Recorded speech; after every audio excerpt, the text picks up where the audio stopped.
एक था रौनक, जैसा नाम वैसा रूप, अकल में भी उसका मुकाबला कोई नहीं कर सकता था। एक दिन उसने घर के बाहर बड़े बड़े अक्षरों में लिखा, यहाँ अकल बिकती है। उसका घर बीच बाजार में था। हर आने जाने वाला वहां से जरूर गुजरता था। हर कोई बोर्ड देखता, हंसना और आगे बढ़ जाता। रौनक को विश्वास था कि उसकी दुकान एक दिन जरूर चलेगी। एक दिन एक अमीर महाजन का बेटा वहां से गुजरा। दुकान देखकर उससे रहा नहीं गया। उसने अंदर जाकर रौनक से पूछा, यहाँ कैसी अकल मिलती है और उसकी कीमत क्या है?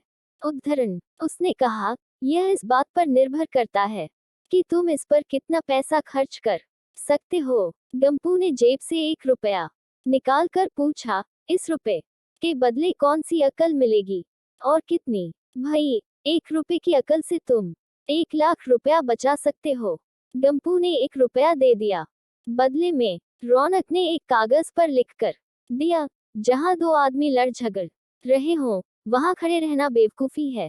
गंपू घर पहुंचा और उसने अपने पिता को कागज दिखाया। कंजूस पिता ने कागज पढ़ा तो वह गुस्से से आग बबूला हो गया। गंपू को कोसते हुए वह पहुंचा अकल की दुकान। कागज की पर्ची रौनक के सामने फेंकते हुए चिल्लाया, वह रुपया लौटा दो जो मेरे बेटे ने तुम्हें दिया था। रौनक ने कहा, ठीक है, लौटा देता हूँ, लेकिन शर्त यह है कि तुम्हारा बेटा मेरी सलाह पर कभी अमल नहीं करेगा। कंजूस महाजन के वादा करने पर रौनक ने रुपया वापस कर दिया।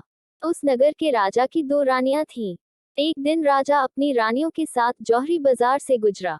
दोनों रानियों को हीरो का एक हार पसंद आ गया। दोनों ने सोचा, महल पहुंचकर अपनी दासी को भेजकर हार मंगवा लेंगी। संयोग से दोनों दासियां एक ही समय पर हार लेने पहुंची। बड़ी रानी की दासी बोली, मैं बड़ी रानी की सेवा करती हूँ इसलिए हार मैं लेकर जाऊंगी। दूसरी बोली, पर राजा तो छोटी रानी को ज्यादा प्यार करते हैं, इसलिए हार पर मेरा हक है। गंपू उसी दुकान के पास खड़ा था। उसने दासियों को लड़ते हुए देखा। दोनों दासियों ने कहा, वे अपनी रानियों से शिकायत करेगी। जब बिना फैसले के वे दोनों जा रही थी तब उन्होंने गंपू को देखा। वे बोली, यहाँ जो कुछ हुआ तुम उसके गवाह रहना। दासियों ने रानी से और रानियों ने राजा से शिकायत की। राजा ने दासियों की खबर ली। दासियों ने कहा, गंपू से पूछ लो, वह वहीं पर मौजूद था।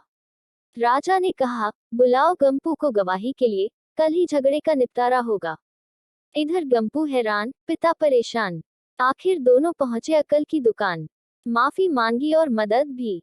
रौनक ने कहा, मदद तो मैं कर दूं, पर अब जो मैं अकल दूंगा उसकी कीमत है 5,000 रुपए। मरता क्या न करता। कंजूस पिता के कुर्ते हुए दिए 5,000। रौनक ने अकल दी कि गवाही के समय गंपू पागलपन का नाटक करे और दासियों के विरुद्ध कुछ न कहे।